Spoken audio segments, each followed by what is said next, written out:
Hey there, this is Andy Grider, host and producer of Unique This Week, a production of Uniqueness is Power, where we bring you amazing guests. We've got one for you this week who's going to be a best friend of the entrepreneurs out there that we know. Mike Malatesta has built what is a model to help you get to something a lot of people think about, think they're planning for, and even dream about, which is a dream exit, but they don't always get. So, Mike, thank you for being here. Thanks for taking the time.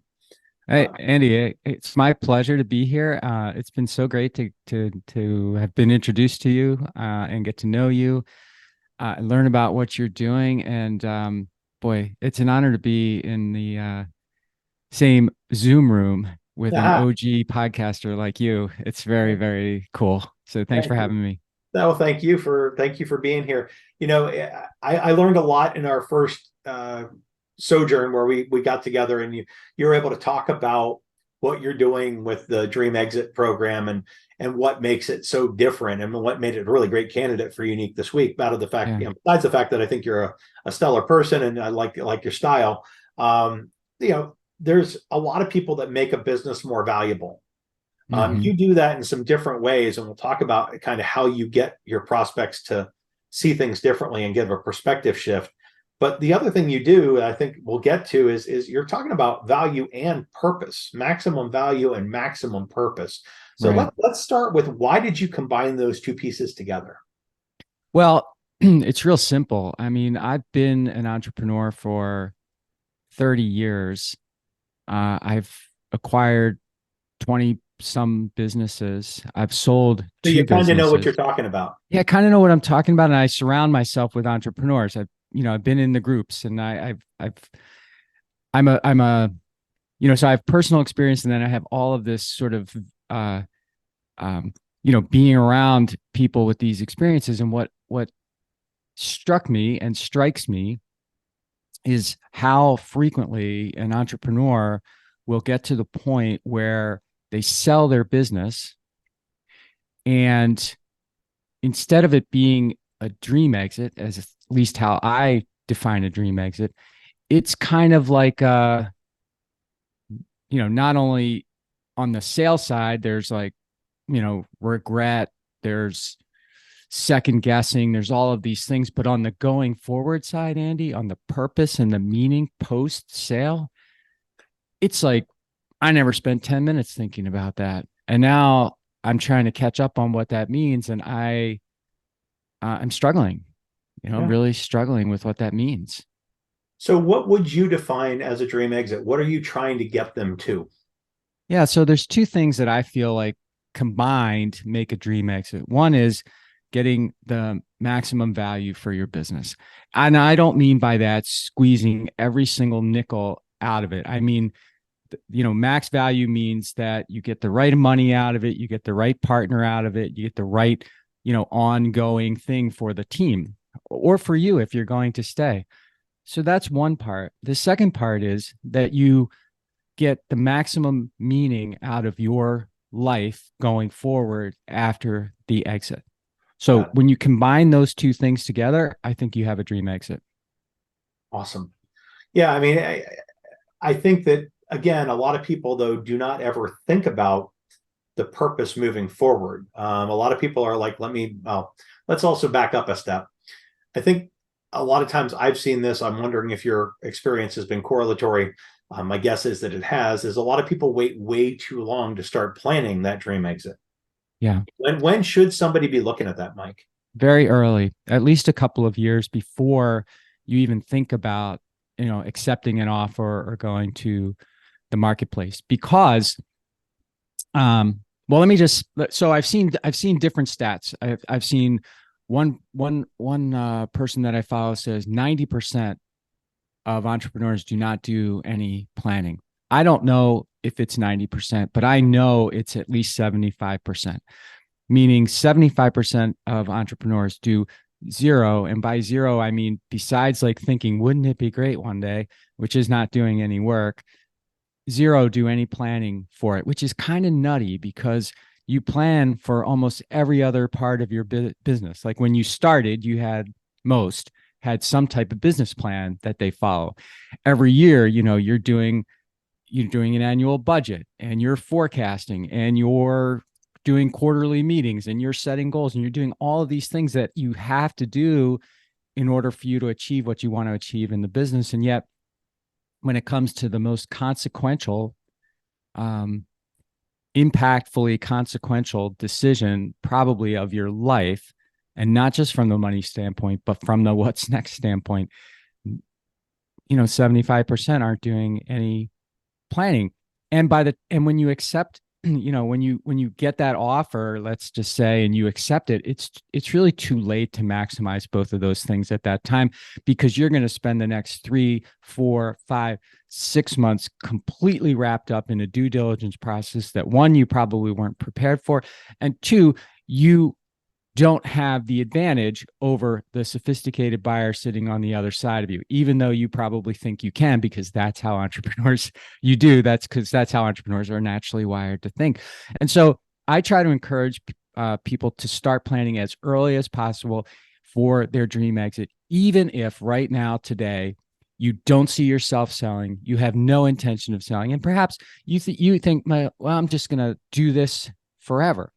Even in those cases, Andy, I think it is smart to spend the time, make the investment, and do that planning, because it will make your business better and it will make you a better entrepreneur, whether you end up selling your business or not. So, Mike, what about the people that say, I'm going to turn it over to my kids? Yeah, same thing. What kind of plan do you need there? Yeah, you need a great plan, and here's why. Do you want to turn over to your business? You want to turn over to your children the very best possible business that you can, or do you want to turn over what could very well be a dumpster fire that they are then, they have to then fix, for example? And I know those are two extremes, and it's probably somewhere in the middle. Second, turning over to your kids should be a transaction. It should not be a gift, right? So children that are getting a business should have skin in the game, and they should, this is my estimation, it's not going to be worth anything to them unless they pay for it. Right. And yeah, exactly. And so it's the same thing applies. You got to turn over a great business to them, and they have to pay what a great business is worth, and then do with it what they can, hopefully a lot more. Well, and does that usually involve a transitional plan so that things are moved into their hands and not just dumped into their lap? Well, yeah, because that's part of the whole dream playbook that we put together. The dream exit playbook is all about planning every single stage of that. So from a wealth transfer, so you got taxes, you got trusts, you got all of these kinds of things that can help you achieve this, but you can't set those up 90 days before you're going to sell, let's say. So it's another perfect example of why you want to get started on this early, and as early as possible. Right. Well, I was going to say, you do need time to plan these things. They do not just happen, especially if you've got a family transfer. That's right. You also mentioned sophisticated buyers. And I think that's another interesting piece. Before we dive into the playbook a little bit and talk about some of the aspects of other things you help them with. Yeah. You mentioned entrepreneurs sometimes gilding the lily on their own head and becoming a legend in their own mind about how they're going to handle the transaction. And I think you are exactly spot on. I mean, hammer, meet, nail, and clean strike the whole way down. That's a flesh to the wood comment. I have seen a lot of entrepreneurs make that mistake before, of thinking they were prepared to do an aspect of their business. This is something you only generally ever do once with any one business. That's right. And so what are some of the things a savvy buyer might leverage over an entrepreneur who thought they knew what they were getting into? Can you give an example or two of things that sometimes people get stuck on? Yeah, like for example, valuation. They're going to come at you, and they're going to try to commoditize your business, because that's how buyers do. They commoditize every industry and every business in every industry. So they think, well, I know what this industry is all about. I know what the multiples are. I know what it trades at. I know what the expectations should be. And so they're going to anchor, their thinking on what that is. And you, if you haven't done any preparation, you may not have any idea. What is that, the right anchor, or is that the wrong anchor? you might go to your friends and you might ask them, or you might go to like public company records and stuff, but that's all anecdotal. I mean, private businesses don't trade like public businesses, let's just say, for example. So anything you learn in the Wall Street Journal is not going to apply here. So that's one thing. Structure. What's the structure of the business? They are going to attempt to buy your business under a structure that is most tax efficient for them. Yep. Is that going to be most tax efficient for you? If you don't know, you're at a disadvantage. And a lot of times, well, let me just so those are two things right off the bat. Three, there's a whole industry jargon that goes on, and they're going to use that jargon because that's how they talk. You're going to understand some of that jargon, and you're going to probably pretend to understand a little bit more than you really do. And ultimately, that jargon, if you don't understand it, is going to end up costing you something. Well, Mike, I think you shared with me the story of your first exit. Yeah. And you left a significant amount of capital behind. Yeah, $4 million. And that was a timing thing. So here's what happened there. And I'm glad you brought that up. So I thought in my first exit, I thought I was smart enough to outsmart the sophisticated buyer. Oh, so right? So you were the typical entrepreneur. I was the typical entrepreneur. Yeah. I'd been involved in private equity. I had gone through a fundraising, private equity recapitalization. At one point, we didn't actually go through with it, Andy, but I went through that whole process and I'm like, I got this. I know how to run my own process. I know how to do this. And I was more prepared than most. I will say that. And what ended up happening was we got very close to the end. And when you get very close to the end, you start counting the money and you start making decisions based on having that money. And when you do that, you are like going right into the trap.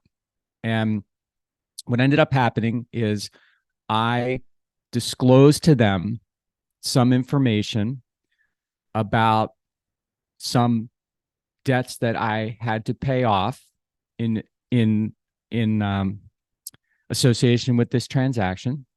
And I should never have done that, because once I did that, and I'm putting my words into their mouth, so they never said this to me.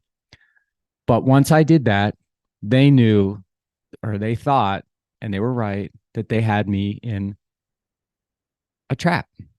And they came back and they said, hey, we're gonna have to shave 4 million off of the price. And they had these other reasons for it, but I know for a fact, no, I don't know for a fact. I know in my mind that I made that mistake by saying more, like, there's no such thing as a casual conversation when you're in due diligence to sell your business. You may think there is, because they want you to think there's a casual conversation. I got trapped in a casual conversation. I gave up a little bit too much information, and then I didn't know how to claw it back, Andy. And if I'm working with somebody, that's not going to happen. And let's just be honest. Your investment banker, your lawyer, your accountant, they are not going to be in every single conversation that you have with the buyer. So you have to be very clear about this, because it's going to be your responsibility. And me, I put myself not only with the design of the playbook, but when it comes to the actual sale process, I make myself available as a resource then too, to guide. I'm like your sole advocate, guiding you through this process so that you don't make a $4 million mistake like I made, or worse, or even if it's less, it's still a terrible mistake. You don't want to leave $500 on the table right. when it comes to selling your business, because again, it's a one-shot deal generally. Yes. It's once and done. Right. The other part though that I find to be really compelling, and we'll see if we have time to circle back on some of the other things in the sort of workbook or playbook side of things, but the max purpose side of things. You've mentioned being an advocate for them throughout the sale, being there in each meeting, those kind of things. And that's really a huge differentiator, as you said, between yourself and a lawyer, CPA, a financial advisor, whomever Right. else, even a business coach, are not going to usually take the time to be in those meetings, and they don't have the direct experience of having 30 companies or thereabouts under their belts, Yeah. and sidelines for a lot more than that. But then you mentioned max purpose, and this Yeah. is really, this is where I think this really, the rubber meets the road. Hmm. The wheat separates from the chaff. This is it. Having a purpose after you sell your business, having a plan for what that's going to look like. I can't tell you. I mean, we run a healthcare business, and I can't tell you out of the 200. I can tell you actually out of the 200 plus consultants we have, at least half of them, at least, are retired executives who thought they knew what they wanted to do when they retired, which was just relax. And Hmm. now they're going, I'm bored. I want to go Yeah. do something. Either that or my significant other liked it a lot more when I wasn't home all the time. So I'm going to go and go do something for a couple more years. Let me find what I'm going to do. Yeah. So you don't want to get caught in that trap either of thinking retirement's going to be a happy little thing, and then finding that you're not living your best life and you don't have the purpose that you thought you had. So talk to me about how do you get them to purpose? Yeah. A couple of things. And I spend as much time working on this as anything else in the playbook because it is the most underestimated and frankly ignored thing that I see happening. And it's the most consequential, really, because let's face it, when you sell your business and you have a successful business, you sell it, money is not going to be your issue going forward. And that's the trap because, at least in my experience, most entrepreneurs think that once they're done with their business and they sell it, they really don't have to do anything else. And so they don't need to do any planning for that. So that's number one. I'm going to retire, for example, Right. which is great, except define for me what that means, right? They have a hard time doing it because they're thinking about it like the commercials, right, on TV. Like you retire and it's like you and your wife holding your hand and everything's great. Number two, they think that they don't need to really spend any time thinking about it because they'll have enough money to solve any problem that comes to them. Well, money solves all problems that are solvable by money. And then there's all these other problems like meaning that money can't solve. And I think the worst thing that an entrepreneur can do is think that um, uh, once they sell their business, once they have the money, they won't need a purpose. Right.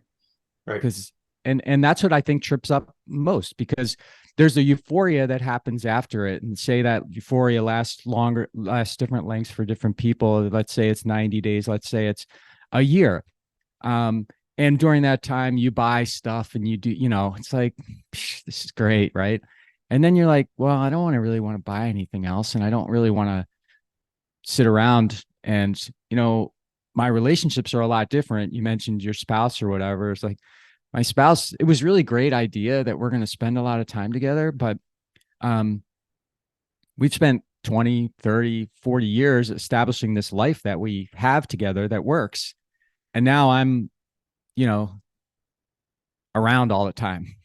Is that, is just me being around okay? Going to be around all the time, going to be okay? So those are the things that I just want to make sure when we go through the playbook that there's thoughtful, intentional time Do you spent thinking about do these you end things. up involving the spouse or the significant other or anything like that in this conversation? Is this I'm not opposed to it, but I much rather focus on the entrepreneur first because I it's easy to acquiesce to something, and I would rather get really deep with them. And I'm not a psychologist or anything like that. I'm just a person that's been through what they're going through. And I want to make sure they don't come out of this having no idea what to do and then struggle because that's not a dream exit. No, not at all. Mike, there's so many pieces of value that you've brought up here today. If someone is an entrepreneur and they're realizing, hey, you know what, I'm probably 5, 7, 10 years out, and I want to actually start planning for that dream exit, because it's not just about valuation. It's not just about, transition plan or things like that. It's about a lot more than that, as you've really brilliantly touched on here, numerous places. How does somebody get in touch with you, Mike, to find out more? Yeah, real simple. It's just my name, Mike Malatesta, Malatesta.com. You go there, you can learn pretty much everything about me. And my coaching is on there as an easy way to contact me from there. And then we have a conversation, and if I can be helpful, awesome. And if I can't be, which is, I don't know if I'm always going to be somewhat helpful, at least a tiny bit, Andy. But yeah, that's the place to go, MikeMalatesta.com. I was going to say, I can tell very honestly, and I'll give you the vouch that you are somebody that always brings value in every conversation that I've had with you. So very much appreciate having you here today. Thank you so much for taking the time. Oh, really, thank you. And what a pleasure. You're a great host. Thank you so much for giving me this platform. Well, thank you so much, Mike. My name is Andy Grider, again, host and producer for Unique This Week. And what we try to do each week is bring you somebody who's doing something unique, something different, something cool, something that's going to help your business. In this case, it's not only going to help your business, it's going to help you sell your business and help you find your purpose in the future. Mike Malatesta, fantastic help to folks, massively humble. Telling him he might be a little bit of a help. I have a feeling that anybody that talks to him is going to find out that little bit is more like a lot.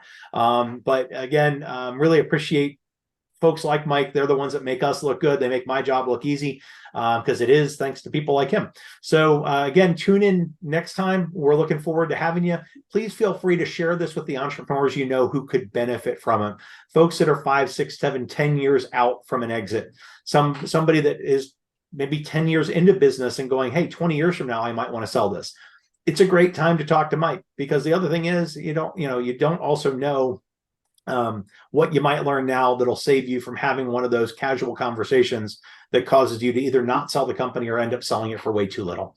So again, thank you, Mike, and our pleasure to have such great guests. Thank you.